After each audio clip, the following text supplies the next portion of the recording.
Back in July of 2024, Starbucks stock was down over 22% year to date, sitting at around $72 a share. This was largely due to a plethora of issues that have compounded over the last couple years, and finally had reached a breaking point. That was until news broke early Monday morning on August 12th that Starbucks had poached Chipotle CEO Brian Niccol and fired their previous CEO Laxman Narasimhan, who had only been at Starbucks for a little over a year. Starbucks stock shot up to $95 a share, adding $20 billion in market cap nearly immediately.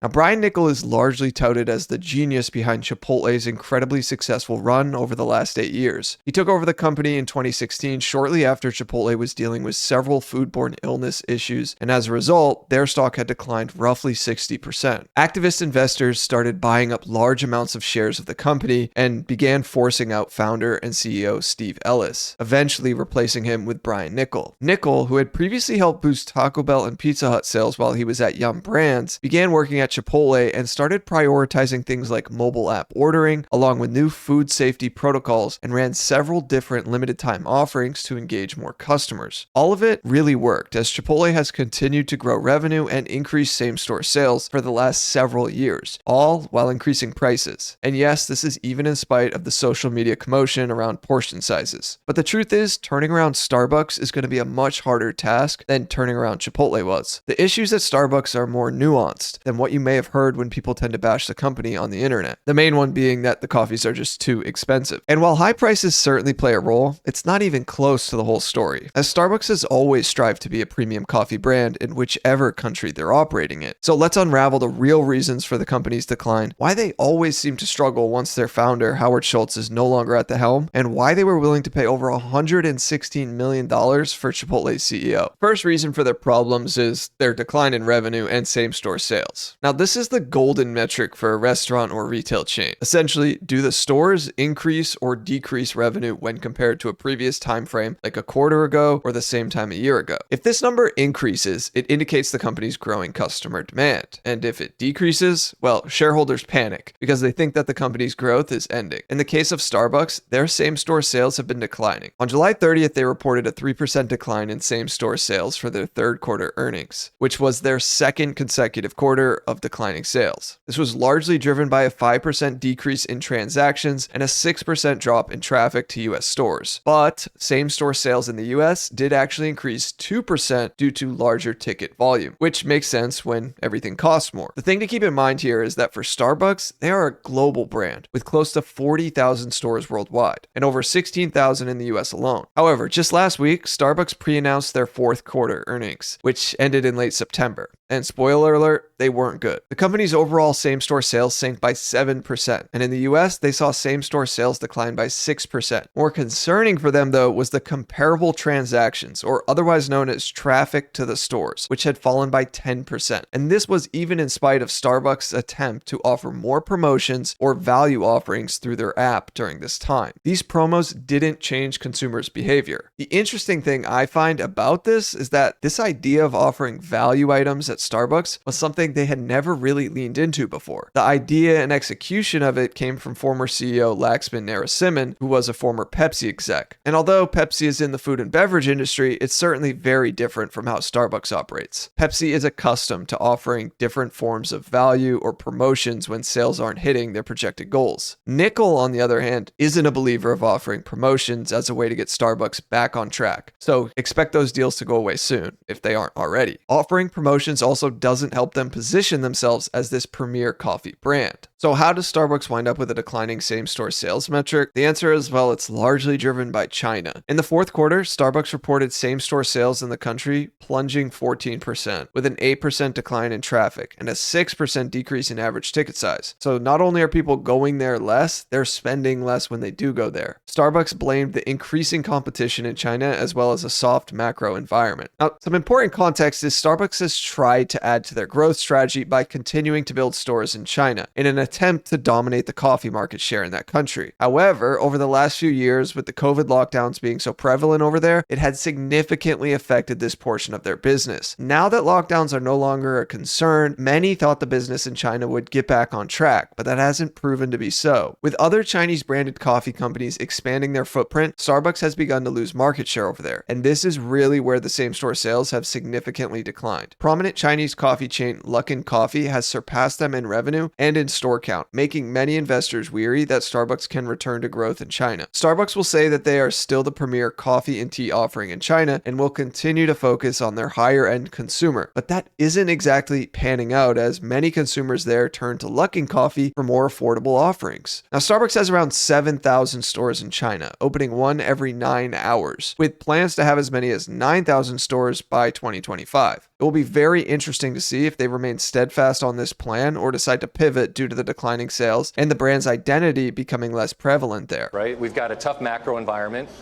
Competition has really ramped up, and the business, frankly, hasn't performed the way we had hoped it would perform. Nickel will have to make some very pivotal decisions around what to do with the business in China. Will he pull back on the aggressive expansion, or will he double down on it? No one can really say at this time. Now, it's not just China that Starbucks has to worry about. Starbucks' business model went through a rather fundamental shift during the pandemic. At first, this was due to many people not traveling to work anymore, so their need for getting coffee on the go changed. But as things started to get back to normal, one aspect has yet to go back to how it was. See, Starbucks' initial vision early on was to be the place away from home where people could socialize, get work done, or really do whatever as long as Starbucks was viewed as the local coffee house. They strived to be the people's home away from home, labeling it as the third place. Now, this is largely due to the positive psychological impacts this can have on consumers. This ideology played a huge role in how Starbucks locations were designed and built, all the way down to the shapes of the tables and chairs. However, during and after the pandemic, Starbucks moved away from this, focusing more on smaller stores with less seating and having more counter space to adjust for the increased mobile orders. Now, whether this was done because they felt like they had to or wanted to, it seems to have changed them, and for the worse. Enter mobile app ordering. Unlike Chipotle, Starbucks has suffered from mobile app ordering issues. Staff and customers have complained about the complexity of the menu these days. This has contributed to longer wait times at Starbucks for customers and a more complicated job as a barista. On the customer front, this has resulted in either customers not getting the same experience that they may have once had and therefore being dissatisfied when they go to a Starbucks, or it results in them canceling orders that have taken far too long. For staff, it can create huge learning gaps when it comes to training new employees and onboarding them, because there are just so many different variations of drinks and therefore can create longer wait times for guests. Starbucks has recently implemented new internal systems that allow for someone to monitor the incoming mobile orders and balance them more efficiently along with the guests who are coming into the stores or using their drive-thrus. But this is one of the bigger recent issues that Starbucks has to figure out, and their CEO hasn't shied away from addressing it. Nickel hopes to simplify the menu in order to get back to the coffee chain's roots. The customization and making the coffee or the drink personally yours,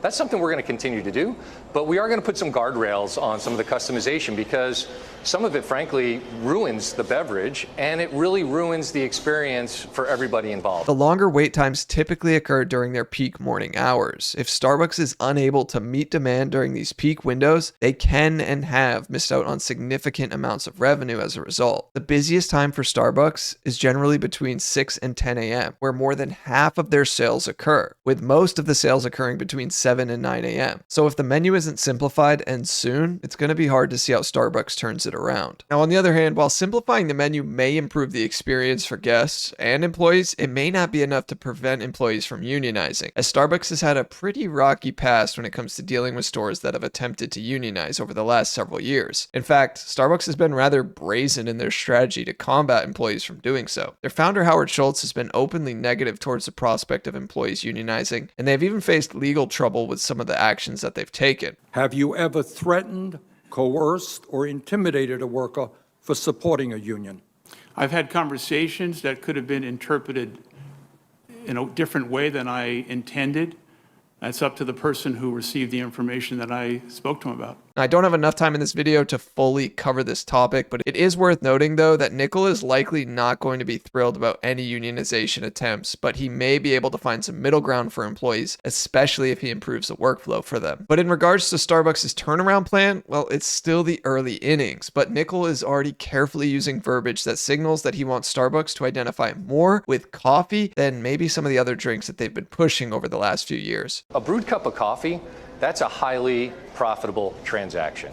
And we would be delighted to have more of those happening in our business. Beyond just simplifying the menu, some of his plan includes less customization for guests and more of a push to market their coffee products. I've already seen an ASMR type commercial from how Starbucks makes their coffee, and this seems to be a move from Chipotle's marketing playbook where they would really emphasize the preparation and cooking of menu items in their advertisements. Nickel recently said on the earnings call regarding their declining financial performance that, quote, "It makes it clear that we need to fundamentally change our strategy so that we can get back to growth," phrasing their turnaround plan as the, quote, "back to Starbucks strategy." Now, I should establish some context here as well. Overall, Starbucks is still a behemoth, but their declines are not currently an industry-wide issue. There are several other restaurant brands finding ways to continue their growth and increase sales. However, in 2023, Starbucks still made over $29 billion in revenue and over $4 billion in net income. So while their declines are very real, it's not like this company is at risk of going bankrupt or anything. They are just finding it really, really hard to grow these days, and it's concerning investors. Obviously, the bigger your company gets, the harder it can be to grow, and that's a lot of what Starbucks seems to be experiencing. Now, if you made it this far, please consider subscribing to the channel, and if you want to learn about how a joke turned into a water company that became worth over $1.4 billion, I covered it here. Thanks for watching.